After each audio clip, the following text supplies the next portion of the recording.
الحمدللہ رب العالمین وبہ استعین واشہد ان لا الہ الا اللہ وحدہ لا شریک لہ واشہد ان محمدا عبدہ ورسولہ اما بعد۔ عزیز طلباء اور گرامی قدر مشاہدین، آج انشاءاللہ ہم صلاۃ الضحیٰ، جس کا دوسرا نام صلاۃ الاوابین ہے، اور صلاۃ الاستخارہ، اور انشاءاللہ اگر وقت رہا تو صلاۃ الکسوف سے متعلق گفتگو کریں گے۔ صلاۃ الضحیٰ، ضحیٰ یہ دن چڑھنے کے وقت کو کہا جاتا ہے عربی زبان میں۔ چاشت سے بھی اسے تعبیر کیا جاتا ہے، اور اس کے لیے حدیث میں دوسرا لفظ آیا ہے صلاۃ الاوابین۔ صلاۃ الضحیٰ اور صلاۃ الاوابین یہ ایک ہی صلاۃ کے دو نام ہیں، اور اس کی مشروعیت کی دلیل ابو ہریرہ رضی اللہ عنہ کی وہ حدیث ہے جس میں فرماتے ہیں اوصانی خلیلی صلی اللہ علیہ وعلی آلہ وسلم بثلاث بالصیام ثلاثۃ ایام فی کل شہر ورکعتی الضحیٰ وان اوتر قبل ان انام۔ یہ صحیح مسلم کی حدیث ہے 721 نمبر پر۔ ابو ہریرہ رضی اللہ عنہ کہتے ہیں کہ میرے خلیل ابو القاسم صلی اللہ علیہ وسلم نے مجھے 3 باتوں کی وصیت فرمائی ہے۔ پہلی یہ ہے کہ ہر مہینے میں 3 دن صوم رکھا کروں، اور دوسری یہ ہے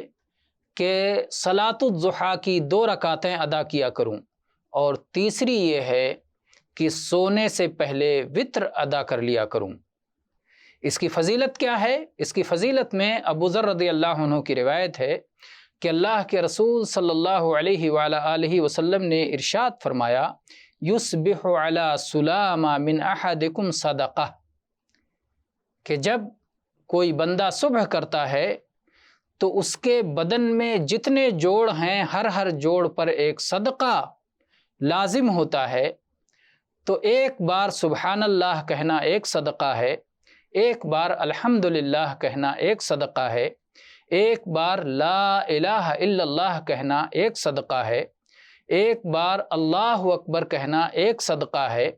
بھلائی کا حکم دینا ایک صدقہ ہے، برائی سے روکنا ایک صدقہ ہے، اور اس طرح سے اگر وہ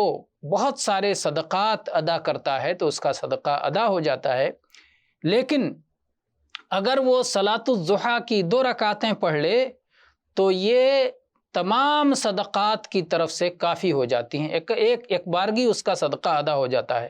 وَيُجْزِئُ مِن ذَلِكَ رَكْعَتَانِ يَرْكَعُهُمَا مِنَ الضُّحَىٰ،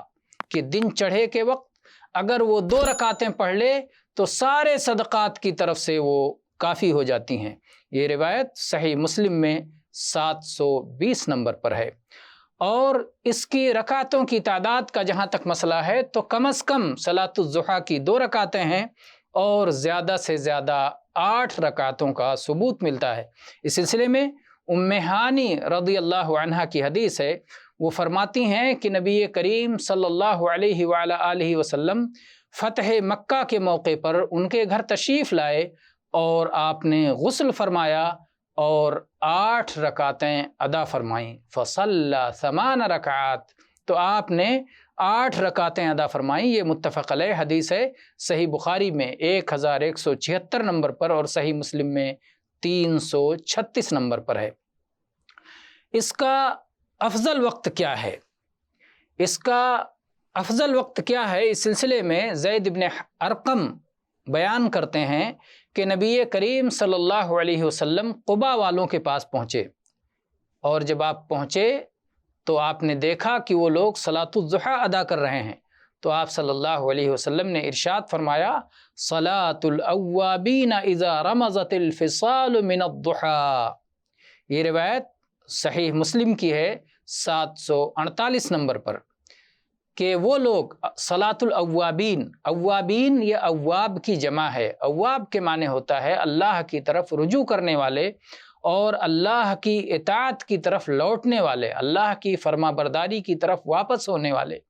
تو آپ نے فرمایا اللہ کی اطاعت کی طرف واپس ہونے والوں کی صلاۃ اس وقت ہوتی ہے جب دن چڑھنے کے بعد وہ وقت آ جائے کہ اونٹ کے بچوں کا پیر ریت کی گرمی سے جلنے لگے۔ اونٹ ظاہر ہے ریت میں چلتے ہیں، اور اونٹ کے بچوں کا پیر جلدی جلنے لگے گا، تو اونٹ کے بچوں کا پیر جب ریت کی گرمی کی شدت سے جلنے لگے تو وہ صلاۃ الاوابین کی ادائیگی کا سب سے بہتر وقت ہے۔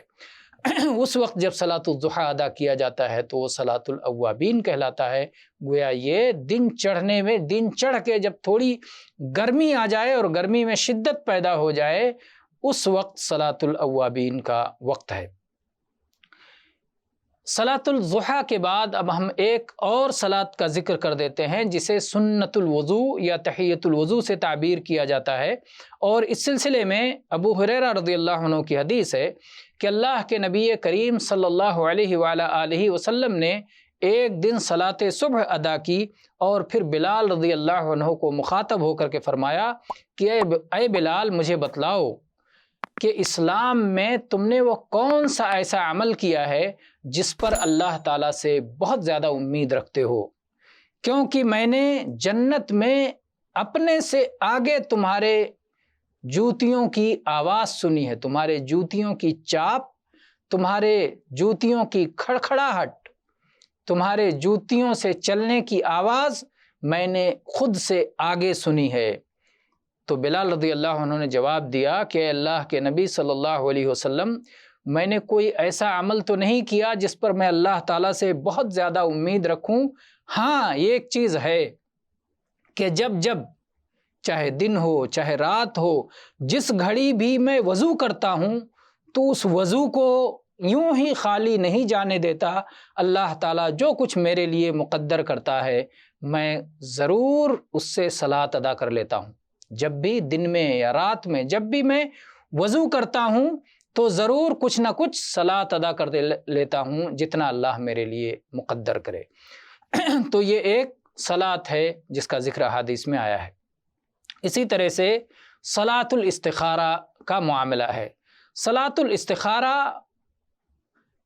اس وقت مستحب ہے جب آدمی کسی اہم کام کا ارادہ کرے، جس طرح کی اس حدیث میں آیا ہے۔ جابر رضی اللہ عنہ بیان کرتے ہیں، کان النبی صلی اللہ علیہ وسلم یعلمنا الاستخارۃ فی الامور کلھا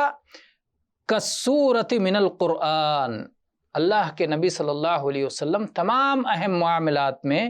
ہمیں ایسے ہی استخارہ کی تعلیم دیتے تھے جس طرح قرآن پاک کی کسی سورت کی تعلیم دیتے تھے، یعنی دعائے استخارہ کو اس طرح سے یاد کرواتے تھے، اس طرح اس کی تعلیم دیتے تھے جیسے قرآن پاک کی سورتوں کی تعلیم دیتے تھے، یعنی اس میں الفاظ کی تبدیلی ہم اپنی جانب سے نہیں کر سکتے، اس کی پابندی ہونی چاہیے۔ کہتے ہیں کہ اللہ کے نبی صلی اللہ علیہ وسلم فرماتے، اذا ہم احدکم بالامر فلیرکع رکعتین من غیر الفریضہ ثم یقول، تم میں سے جب کوئی شخص کسی کام کا ارادہ کرے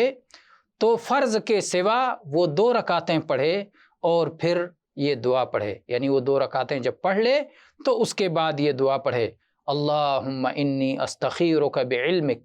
واستقدرک بقدرتک واسألک من فضلک العظیم فإنک تقدر ولا اقدر وتعلم ولا اعلم وانت علام الغیوب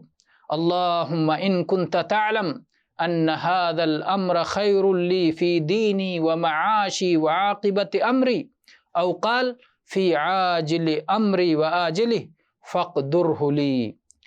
وَإِن كُنْتَ تَعْلَمُ أَنَّ هَذَا الْأَمْرَ شَرٌّ لِّي فِي دِينِي وَمَعَاشِي وَعَاقِبَةِ أَمْرِي أَوْ قَالَ فِي عَاجِلِ أَمْرِي وَآجِلِهِ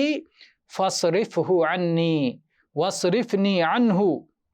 وَاقْدُرْ لِيَ الْخَيْرَ حَيْثُ كَانَ ثُمَّ رَدِّنِي بِهِ۔ تو یہ دعا آپ فرماتے کہ یہ دعا پڑھے 2 رکعتیں پڑھنے کے بعد، وَيُسَمِّي حَاجَتَهُ، اور اپنی ضرورت کا نام لے۔ کہاں اپنی ضرورت کا نام لے؟ جب کہے اللہم ان کنت تعلم ان هذا الامر، یہ معاملہ، هذا الامر کہنے کے بجائے وہ کہے ان هذه التجارہ، ان هذا النکاح، ان هذا الطلاق، جو بھی معاملہ ہو اس کا وہ وہاں نام لے اور اگر نام نہیں لے سکتا ہے تو دل میں اس کی نیت کر لے اور انا ھذا الامر ہی پڑھے۔ یہ حدیث صحیح ہے اور آپ اسے صحیح بخاری میں 6382 نمبر پر دیکھ سکتے ہیں، اور حدیث کی اور بھی کتابوں میں ہے۔ یہ دعا بڑی عظیم الشان دعا ہے۔ اس دعا میں بندہ کہتا ہے اے اللہ میں تیرے علم کے واسطے سے تجھ سے خیر کا طلبگار ہوں، اے اللہ میں تیری قدرت کے وسیلے سے تجھ سے قدرت مانگتا ہوں، اے اللہ میں تجھ سے تیرے عظیم فضل کا سوالی ہوں، اے اللہ تو قدرت والا ہے، میرے اندر کوئی قدرت نہیں،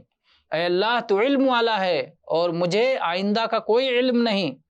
اے اللہ تو سارے غیبوں کا خوب اچھی طرح جاننے والا ہے، اے اللہ اگر تیرے علم میں یہ بات ہے کہ یہ معاملہ میرے لیے بہتر ہے، میرے دین کے معاملے میں، میرے معاش سے متعلق، میرے معاملات کے انجام میں، یا فرمایا کہ میری دنیا اور آخرت میں اگر یہ معاملہ میرے لیے بہتر ہے تو اے اللہ تو اسے میرے لیے مقدر فرما دے، اور اے اللہ اگر تیرے علم میں یہ بات ہے کہ یہ معاملہ میرے لیے بدتر ہے، میرے لیے شر ہے، میرے لیے مصیبت کا باعث ہے، میرے دین میں، میرے معاش میں، میرے انجام میں، یا میری دنیا اور آخرت میں، تو اے اللہ اس کو مجھ سے پھیر دے، مجھ کو اس سے پھیر دے، اور اے اللہ جہاں خیر ہو اس خیر کو میرے لیے مقدر کر دے اور اس پر مجھے راضی فرما دے۔ کتنی عظیم الشان دعا ہے، اور اس کے معانی پر اگر غور کیا جائے تو اللہ تعالیٰ سے بندے کی محبت جس قدر بڑھتی ہے اور ایمان میں جس قدر اضافہ ہوتا ہے، غور کرنے والے اس پر غور کر سکتے ہیں۔ اللہ تعالیٰ سے دعا ہے کہ اللہ تعالیٰ، ہم تو چاہتے تھے کہ صلاۃ الکسوف سے متعلق بھی بیان کریں لیکن وقت طویل ہو جائے گا، اس لیے انہی دو پر اکتفا کرتے ہیں، دو بلکہ 3 صلاۃ پر، ایک صلاۃ الضحیٰ کا بیان ہوا، دوسرے سنت الوضو کا بیان ہوا، اور تیسرے صلاۃ الاستخارہ کا بیان ہوا۔ اللہ تعالیٰ سے دعا ہے کہ اللہ تعالیٰ ہمیں اپنے دین کی سمجھ عطا فرمائے اور اس پر استقامت عطا فرمائے، اور اسے قبول کر کے دنیا اور آخرت کی سعادتوں سے مالا مال کرے۔ آمین۔ وآخر دعوانا ان الحمد للہ رب العالمین، وصلی اللہ علی نبینا وسلم۔